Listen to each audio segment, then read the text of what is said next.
Chers frères et sœurs, bien-aimés, mesdames et messieurs, notre chronique de cette semaine s'intéressera à la question de la persévérance au milieu des épreuves.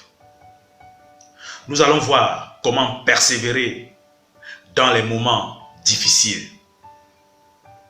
Ma prière est que le Seigneur dispose vos cœurs pour qu'au bout de ces quelques minutes que nous passerons ensemble, qu'il vous libère, vous décharge, vous console et vous rassure. Amen. Le livre de Job est l'exemple concret concernant les épreuves. Job a tout vécu comme épreuve. Job a vécu le deuil. Job a vécu la perte de ses biens. Job a vécu l'incompréhension de son épouse et de ses amis. Job a vécu la maladie. Face à toutes ces souffrances, face à cette situation difficile, quelle a été l'attitude de Job? La Bible nous dit que Job avait la crainte de l'Éternel dans son cœur. Le chapitre 1, verset 8 du livre de Job dit exactement ceci. Dieu dit à Satan, « As-tu remarqué mon serviteur Job? Il n'y a personne comme lui sur la terre. C'est un homme intègre et droit, craignant Dieu et se détournant du mal. » Job était donc un homme droit qui craignait Dieu, qui ne faisait pas du mal. Mais Job n'était pas parfait. Il n'y a que Dieu qui est parfait, comme nous le dit Apocalypse 22, verset 11. L'Éternel donc a voulu épurer Job. Job avait besoin d'être moulé encore par l'Éternel. En sortant de ces épreuves, Job a dit, « Mon oreille avait entendu parler de toi, mais maintenant mon œil t'a vu. » Job 42, verset 5. Tout ceci montre bien que Dieu a un but dans chaque épreuve à laquelle il permet que nous passions. Parfois, nous avons tendance à oublier que Dieu nous aime et que son but n'est pas de nous faire souffrir. Face à l'épreuve, nous avons parfois l'impression que la situation est sans issue.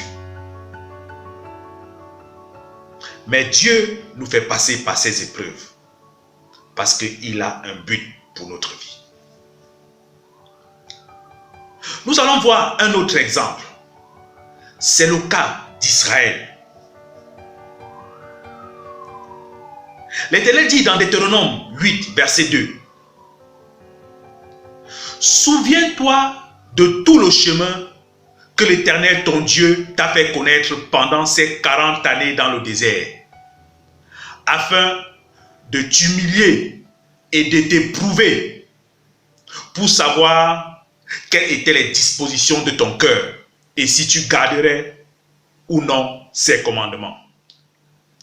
Israël avait reçu la promesse d'hériter de Canaan, pays où coulait le lait et le miel.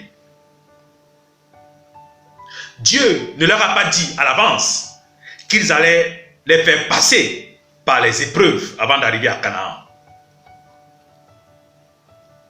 Ils ont commencé leur marche avec l'épreuve de la mer Rouge, avec l'épreuve des Égyptiens qui les poursuivaient. Ils ont eu faim, ils ont eu soif. Ils ont subi la chaleur dans le désert. Ils ont affronté des géants. Ils ont subi des situations très difficiles. Mais face à leur situation, quelle était l'attitude du peuple d'Israël, contrairement à l'attitude de Job? le peuple d'Israël, devant les épreuves, a murmuré. Il a murmuré contre Moïse et Aaron. Dans Exode 16, verset 8, Moïse leur dit ceci. Ce n'est pas contre nous que sont vos murmures, c'est contre l'Éternel. La première génération qui était donc sortie de l'Égypte n'a pas hérité de Canaan. Ils sont morts dans le désert. Sauf Josué et Caleb, qui avaient placé leur confiance dans le Seigneur et qui ont obéi à ses commandements. Dieu avait donc suscité une nouvelle génération pour hériter de Canaan. Pour nous, aujourd'hui, c'est pareil. C'est la même chose. Dieu a donné la promesse de la vie éternelle à tous ceux qui donnent leur vie à Jésus. C'est faux de penser que le salut est acquis une fois pour toutes. Non. Celui qui persévérera jusqu'au bout sera sauvé. C'est la parole qui le dit. Et donc, il est bien question de persévérance. Comme Israël, nous passons par des épreuves de notre foi pour être épurés. Le Seigneur doit faire mourir tout ce qui est vieux en nous afin d'hériter la vie éternelle. Le Seigneur doit faire mourir la vieille nature. Le Seigneur doit faire mourir les vieilles habitudes. Le Seigneur doit faire mourir le mauvais caractère, les préjugés, les mauvaises pensées. Le Seigneur doit faire mourir l'amour du monde. Le Seigneur doit faire mourir l'orgueil, les œuvres de la chair qui combattent celles de l'esprit. Le Seigneur doit faire mourir en nous, bien-aimés, la religiosité. La liste est longue. Jésus vient chercher une église glorieuse, sans tache ni ride, ni rien de semblable, mais sainte et irréprochable.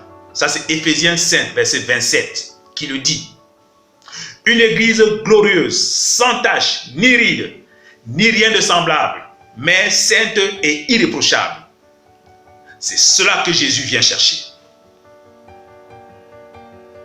Bien-aimés, au bout de tout ce que je viens de dire, nous pouvons nous poser la question, quel est l'objectif du Seigneur dans nos vies en nous faisant passer par les épreuves?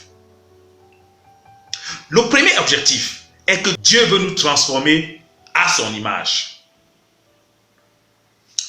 Hébreux 12, verset 10, nous dit ceci.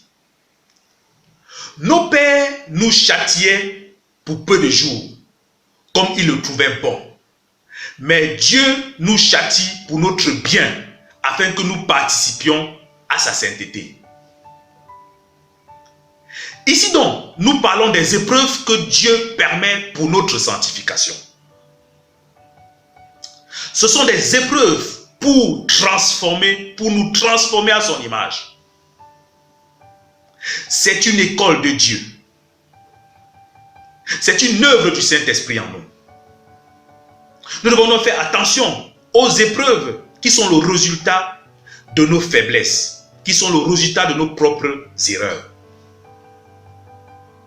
Le deuxième objectif que Dieu recherche en nous laissant passer par des épreuves, c'est que Dieu veut que nous l'aimions de tout notre cœur et que nous gardions une foi inébranlable en lui. Lorsque nous lisons tout le chapitre 11 du livre d'Hébreux, nous sommes éblouis par le témoignage des hommes et femmes considérés comme des héros de la foi. Leur parcours devrait nous convaincre de ne pas nous décourager face aux épreuves. Ces hommes et femmes ont la même nature que nous. Mais ces hommes et femmes ont triomphé face aux épreuves à cause de leur amour pour le Seigneur. Grâce à leur foi, grâce à leur obéissance, leur haine du péché, leur haine du mal, grâce à leur vision du royaume éternel. Les épreuves les ont donc transformés afin que la volonté de Dieu soit parfaitement accomplie dans leur vie et à travers leur vie. Chers frères et sœurs bien-aimés, mesdames et messieurs, je vous invite à méditer sur la vie de chacun de ces hommes, de ces héros de la foi que nous retrouvons dans la Bible. Bien-aimés, si vous passez par des moments difficiles, sachez que vous n'êtes pas seul. Les gens ont vécu ça avant vous. Que le Seigneur vous soutienne. Le Saint-Esprit vous fortifiera. Le Saint-Esprit vous conseillera. Le Saint-Esprit vous consolera. Le Saint-Esprit vous soutiendra dans les épreuves que vous traversez actuellement. Le troisième objectif que Dieu recherche en nous faisant passer par des moments difficiles, c'est que Dieu veut que nous nous débarrassions de tout fardeau et de tout péché qui nous enveloppe. Le verset 1 de Hébreux 12 nous dit ceci: rejetons tout fardeau et le péché qui nous enveloppe si facilement et courons avec persévérance dans la carrière qui nous est ouverte. Ce que Dieu nous demande, c'est de rejeter tout fardeau et tout péché qui nous enveloppe. Ça, c'est notre participation. Ce n'est pas Dieu qui viendra le faire à notre place. Il veut que nous nous débarrassions de tout fardeau, de tout péché qui nous enveloppe si facilement. C'est nous qui allons le faire. Ce n'est pas Dieu qui doit le faire. Le verset 2 de ce même Hébreux 12 dit: courons avec persévérance, ayant le regard fixé sur Jésus. Jésus qui est le chef et le consommateur de la foi. Les fardeaux et les péchés nous empêchent de courir avec persévérance, bien-aimés. Quelqu'un qui court ne s'encombre pas. Les fardeaux et le péché nous empêchent d'avoir le regard fixé sur Jésus, qui est le seul consommateur de notre foi. Si notre attention n'est pas centrée sur Jésus, en qui nous puisons notre foi, nous ne pourrons pas triompher de l'épreuve. Nous allons regarder de gauche à droite. Nous allons regarder de gauche à droite.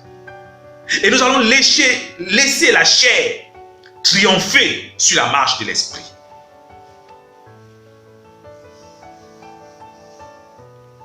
Bien-aimés, chers frères et sœurs, mesdames et messieurs, nos regards doivent être fixés sur Jésus.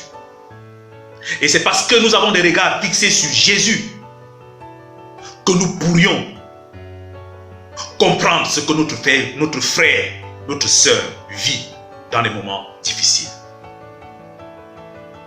Entourons-nous de tout amour fraternel envers notre frère. Aimons-nous donc les uns les autres. Ne jugeons pas notre frère qui est dans l'épreuve. Parce que nous ne savons pas comment nous aurions agi si nous étions aussi dans cette situation-là. Intercédons pour les uns et les autres. Parce que la Bible dit que la prière du juste a une grande efficacité. Rappelons-nous que nous sommes un seul corps et un seul membre. Si un membre souffre, c'est tout le corps qui souffre avec lui. Ça, c'est 1 Corinthiens 12, verset 26. Bien-aimés, chers frères et sœurs, mesdames et messieurs, la parole de Jésus dit, la parole de Dieu dit, le Seigneur Jésus dit, aimez-vous les uns les autres dans les épreuves, plus que dans tout autre moment de notre vie. Avec Dieu, nous devons nous aimer les uns les autres. Que le Seigneur vous bénisse. Marcher comme tu as marché. Je veux aimer comme tu